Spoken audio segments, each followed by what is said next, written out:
Good evening, visitors. Welcome to the Australian War Memorial's Last Post ceremony. My name is Richard Cruz, and joining us today from the Royal Australian Navy is Warrant Officer Frankie Siska. We're honoured to acknowledge Mr Gordon Ramsay, ACT Minister for Veterans and Seniors, and members of the ACT Veterans Advisory Council. We welcome the veterans who have served, those that are still serving, and the families that support them. We acknowledge the members of RSL Services Clubs Association, RSL Victoria and RSL Queensland, who are watching the broadcast of this ceremony across Australia. During this evening's ceremony, wreaths will be laid at the base of the Pool of Reflection by visitors to the memorial. Could I ask you to please stand and join in singing the National Anthem?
If you're able to be seated, please do so.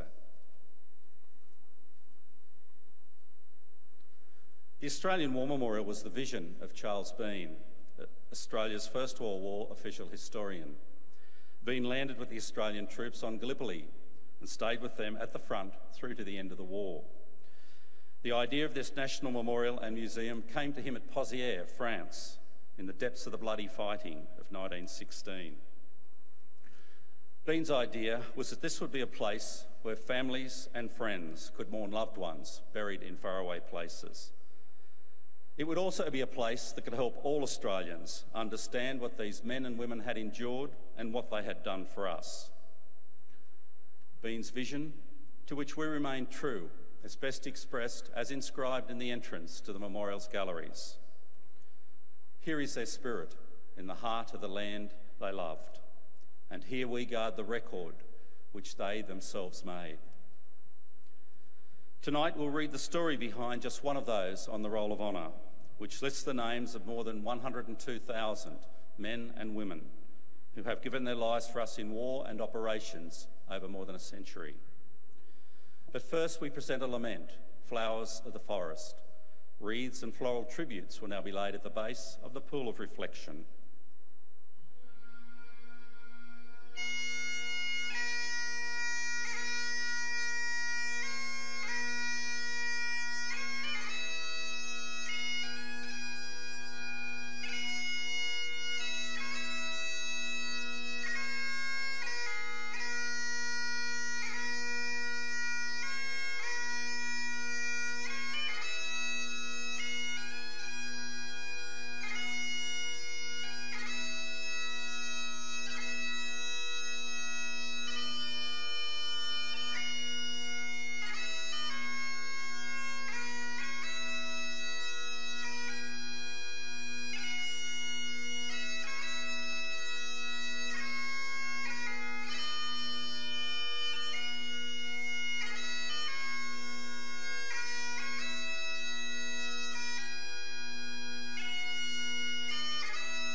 Today, we remember and pay tribute to Private Victor Stanley Jones. Victor Jones was born on Christmas Eve in 1872 to Edward and Anna Jones of Rockhampton, Queensland. His father, who emigrated from Ireland to Queensland nearly 10 years before Victor was born, worked as an ironmonger and as a building contractor. Victor began work as an office boy in Mount Morgan Gold Mining Company's office in Rockhampton and was later transferred to Mount Morgan. There he worked as a bookkeeper and timekeeper in the fitting shop at the mine, which was a position of considerable responsibility. Standing at 6 feet, Jones was an active participant in athletics, competitions, and a keen rugby supporter. On one occasion, he had the chance to show the English team around when they were visiting the Mount Morgan mine. For 2 years, he was the secretary of the Rockhampton football and cricket clubs. Jones was also a keen member of the local militia and gave up his military training with the local mounted infantry only when he moved to Mount Morgan. His interest in military matters led him to leave his good job to volunteer for the 1st Queensland contingent to go to war in South Africa. Trooper Jones arrived in South Africa in mid-December 1899 from Cape Town, where he travelled by train. Jones did not think much of the scenery of South Africa, which he thought was of an uninteresting description, and was not sorry to reach Camp Depot from the troops where he rode in Orange River, seeing many English servicemen. Jones was eager to talk to these men and learn about the war. He wrote, "We are not playing soldiers now, and I fully realise the dangers that will surround us shortly. However, I do not intend to throw my life away, and I will fight to the bitter end." On the 1st of January 1900, the Queensland contingent went out on patrol. At the foot of a kopje in a place called Sunnyside, they found a Boer camp. Surprisingly, the occupants ran up the hill. The Queenslanders quickly organised an attack. Private Jones was part of the initial scouting team that preceded the advance. Private Thomas wrote later to Jones's family to tell him what had happened. "We found him late in the evening, close to a lot of bushes and cover. He had evidently been surprised whilst out racketeering. The poor fellow was shot through the heart, and the death must have been instantaneous. His horse was laying by his side." Jones was hastily buried near where he fell, but his grave was later lost. He is now commemorated on Sunnyside's kopje with a memorial that was formerly laid on the centenary of the skirmish.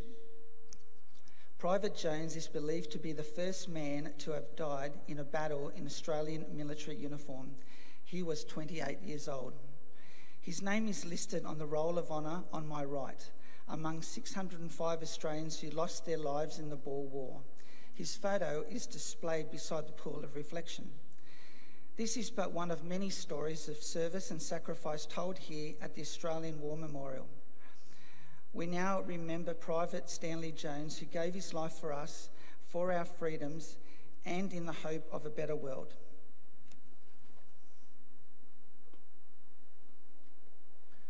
Please stand for the reading of the ode and the sounding of the last post.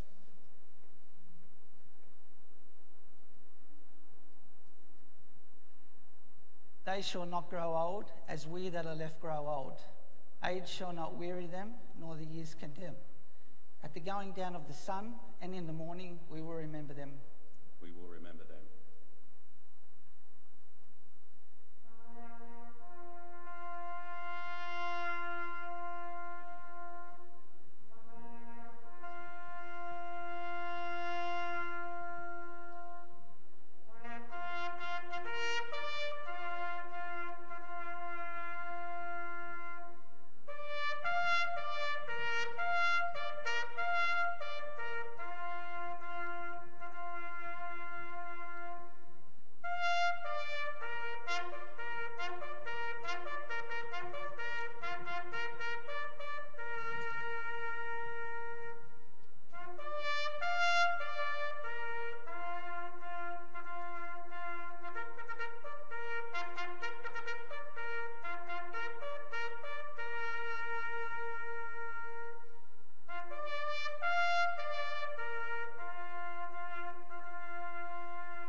lest we forget.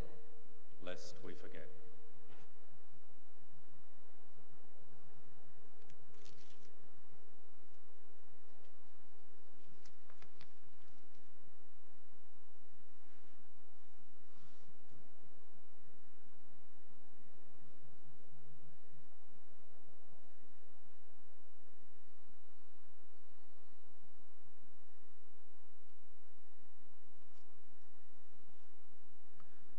We leave you this evening with the words of the memorial's founder, Charles Bean.